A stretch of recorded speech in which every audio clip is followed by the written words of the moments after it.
Do Saiyans get Zenkai boosts when they are killed or destroyed? Now, we're going to go over the series. They don't explicitly say anything, and even when we look at Zenkai boosts, they're not it kind of changes like throughout the series a little bit. Like as you can see, like the Zenkai boost that we see in Z is different from the ones that we see in like Super.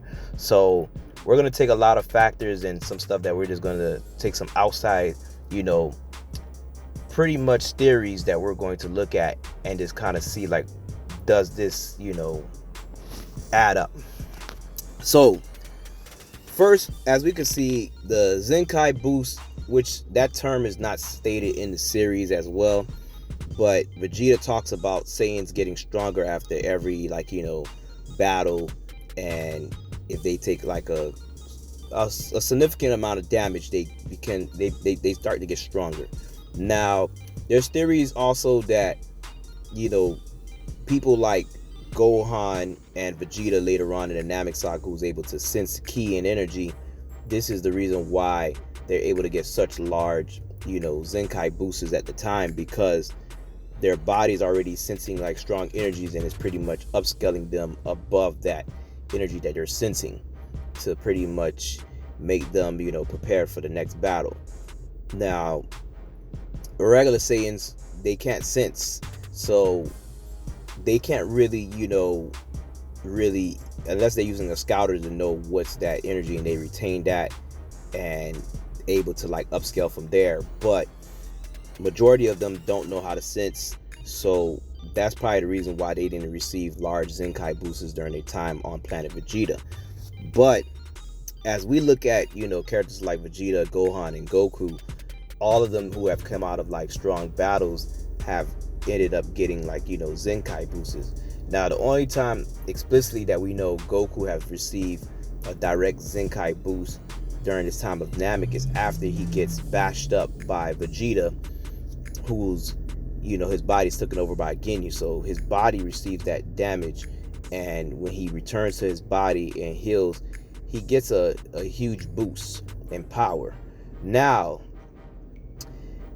some people, has been a debate about saying that when Saiyans are killed, they don't receive a Zenkai boost, they'll come back to the way they were, and I don't think that's the case.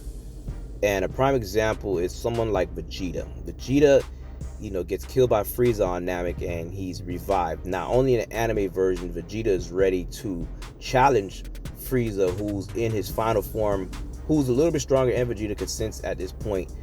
He can sense how powerful Frieza is, and this is only in the anime only, but he wouldn't be ready to take on Frieza again if he knows that he's not strong enough, and he didn't ask for like a team up with Goku either. So Vegeta would have been reluctant to know that he's not strong enough. So this also plays a factor to everything. So at the same time too, as we go forward, when Frieza does comes to Earth, they're sensing two large keys, which is King Code and Frieza. So Vegeta at this point is probably equal in power to Frieza at his maximum power, because Vegeta at the time of his death, his body retained the power of Frieza when he first reached his final form, but he doesn't sense Frieza's power in his 100% form. So at this time, Vegeta probably doesn't know, what's Frieza's maximum power at that time frame when he was killed. But as he comes back to life, he does see Frieza. So around this time, he may be equal in power. So it would be a hard battle. So even during that time, after a year, Vegeta has been training. So of course, Vegeta is going to be stronger than what he was on Namek as well. Even though he doesn't prepare, for Frieza, because he thinks Frieza is gone, but he does know Goku is alive. So now he's trained to pretty much reach Goku's power level as a Super Saiyan.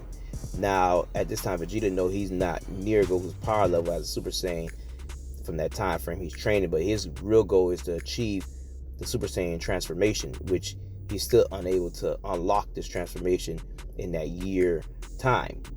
But as we do see, like Vegeta around this time frame is, he still continues to train and eventually he unlocks it during the time of the 3 years training for the androids.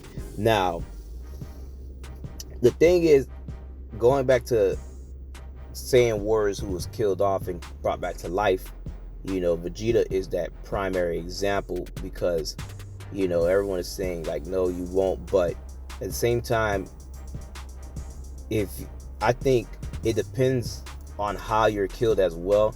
Seeing that Vegeta was badly beat up by Frieza before he was killed, and his body ends up healing from the time when he's revived, his body retains all of that damage that he pretty much, in memory pretty much of everything that happened to him. So by him coming back, his body is healing and is going to upscale it to a stronger form. Same thing as like with Goku. I'm using the Goku when his body gets taken over by Ginyu. Goku is not in his body at the time that he's getting beat up. He was inside Ginyu's body, who was already damaged. But once he gets back into his body upscales in power, because at the time Goku is pretty much one, while he's healing, his body is sensing all the power of Frieza, who's on the outside, and Vegeta and everybody who's there. So his body is constantly getting stronger from each of the powers that he's sensing of what's going on while he's healing.